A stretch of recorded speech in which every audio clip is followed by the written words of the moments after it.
സുഹൃത്തുക്കളുടെ കഥയാണ്. ഒരു മരുഭൂമിയിൽ രണ്ട് സുഹൃത്തുക്കൾ നടന്നുകൊണ്ടിരിക്കുകയായിരുന്നു. അവർ രണ്ടും ഒരു തർക്കത്തിൽ ഏർപ്പെട്ടു. തർക്കത്തിനിടയിൽ ഒരു സുഹൃത്ത് മറ്റൊരു സുഹൃത്തിനെ തല്ലി. അവൻ നന്നായി വേദനിച്ചു. അവൻ അത് മണലിൽ എഴുതി, ഇന്ന് എന്റെ സുഹൃത്ത് എന്നെ തല്ലി.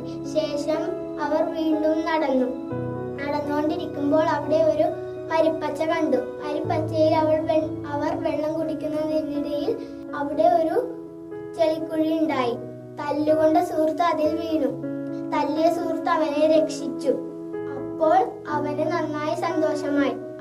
അവൻ അത് കല്ലിൽ എഴുതി, ഇന്ന് എന്റെ സുഹൃത്ത് എന്നെ രക്ഷിച്ചു. ശേഷം അവർ വീണ്ടും നടന്നു. തല്ലിയ സുഹൃത്ത് അവനോട് ചോദിച്ചു, ഞാൻ നിന്നെ തല്ലിയപ്പോൾ നീ അത് മണലിൽ എഴുതി, എന്നാൽ ഞാൻ നിന്നെ രക്ഷിച്ചപ്പോൾ നീ അത് കല്ലിൽ എഴുതി, അതെന്തുകൊണ്ടാ? അവൻ പറഞ്ഞു, നമ്മളെ ആരെങ്കിലും ദ്രോഹിച്ചാൽ നമ്മൾ അത് മണലിൽ എഴുതണം. എന്തെന്നാൽ ക്ഷമയായ കാറ്റിനെ അതിനെ വന്ന് മായ്ക്കാൻ കഴിയും.